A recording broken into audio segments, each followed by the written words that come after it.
Next lesson for us on our integer unit is adding integers together. And today we're going to talk about two different methods for helping us add integers together.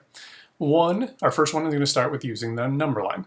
And we're going to kind of build from what our brains already know how to do with what we learned in elementary school and how to add numbers and how it progresses on number line. And now we're going to use that along with some negative numbers as well. So in our notes, we've got some steps. The first number tells you where to start on the number line. So for instance, maybe I want to do the problem 4 plus negative 7. You're going to notice that a lot of times if the second number is a negative, it's going to be put in parentheses. Those parentheses don't mean anything in terms of what order you do the problem in. So don't feel like just because this negative 7 is in parentheses, it goes first in the problem. It doesn't. It's just so that we know that the negative and the 7 stay together. We don't want to confuse, is it a subtraction or is it a negative? So whenever it's negative, it's going to be put in parentheses like this, so we know that those two pieces go together. So this is really just 4 plus negative 7. First number tells us where to start on our number line. So we're going to start on 4. The second number tells you how far to move from your starting point. Okay? So we're going to move 7 places from there. But the key is, what direction am I going to go on my number line? So if you're adding a positive number, you're going to move to the right on the number line. And think about that. That's what you've been doing since elementary school. If I were to add 3 to my number, I would count up 3 more, and I'd end up at positive 7. We've been doing that for years. Our brain knows how to do that. So it makes sense that when we're adding a negative number, we're going to move to the left. So think of a negative number as kind of bringing your number down. If you count down on a number line or your numbers are going down, you're heading to the left. So in our example here, 4 plus negative 7, we started at 4. We're adding a negative number, so that means our total is going down. So we're going to go down by 7. So we can count 1, 2, 3, 4, 5, 6, 7, and we end up with an answer of negative 3. So we were at a positive 4, but we had to come back down into the negative direction 7 places, and that left us at negative 3. All right, so let's see that in action here. So for each of these, even if your brain already kind of knows what kind of answer you're going to get, we still want to model it on a number line because that helps our brain understand integers that much better, but you're also explaining it to somebody else. You're showing them why you think this answer is going to be the case. So first number is where you start. We're going to start at positive 8. And we're going to add a negative 5. So if I'm adding a negative number, I'm going to head to the left of my number line 5 places. 1, 2, 3, 4, 5. And I end up at a positive 3. So kind of show us where you started, and then use the arrowhead to kind of show us what direction we went. So we know which was our first number and which was our second, so someone could follow how you got there. So we started at positive 8, but we came back by 5 because we had 5 negatives, and that took us to positive 3. Here we have negative 2 plus negative 7. So I'm going to start at negative 2. And again, I want to add a negative number. Negatives are going to the left, so I'm going to move to the left 7 spots.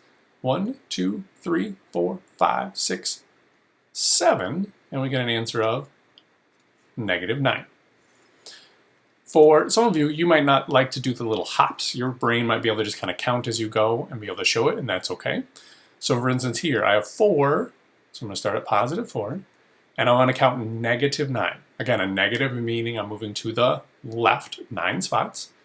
So 1, 2, 3, 4, 5, 6, 7, 8, 9 spots.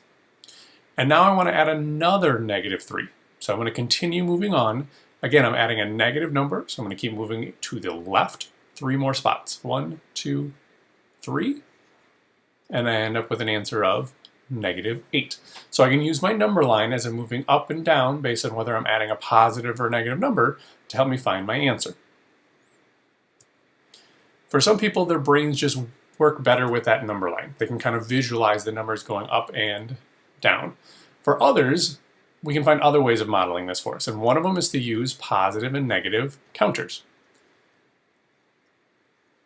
So when one positive sign is paired with one negative sign, the result is called a zero pair. The value of the pair is 0. So think of it, if I combine a positive with a negative, they kind of cancel each other out and turn to 0. So think of it as I got one and then I gave it away. It's kind of like I went back to where I was before. I've lost it. So we want to look for as many of those 0 pairs as we can to try to simplify our problem. You can add or remove 0 pairs from the mat because adding or subtracting away 0 doesn't change the answer to a problem. So here's what we mean.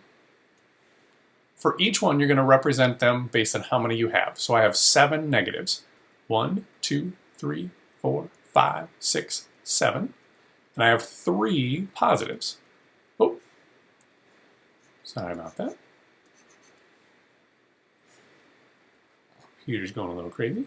So 1, 2, 3. Now I look to see how many 0 pairs can I make. How many negatives and positives can I pair up to kind of turn into a 0?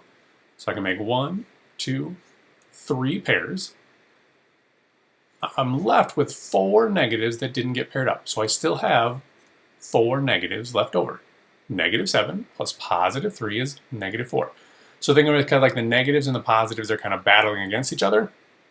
They kind of take each other out in pairs, and we want to see which one's left over. So here, 8 positives, 1, 2, 3, 4, 5, 6, 7, 8, and then 6 negatives, 1, 2, 3, 4, 5, 6. And yes, I want you drawing these out in your notes. You're modeling these problems. You look for those 0 pairs, a positive and a negative. They're going to kind of cancel each other out and turn into zeros. Whatever's left over, what didn't get paired up, is going to be our answer. So we ended up with an answer of +2. If you just write the plain number, we know you're dealing with the positive version. Some people like to put the positive with it. That's fine, but it's not necessary. Last one. 9 negatives. 1, 2, 3, 4, 5, 6, 7, 8, 9 negatives. And then we have 5 negatives. Well, think about it. Does a negative and a negative kind of cancel each other out? No, they're both still negative. So in this case, we don't have any 0 pairs. Nothing gets canceled out. So we look at what do I have left over? Well, I had 9 of them, and then I had 5 more of them. That means I have 14 negatives altogether.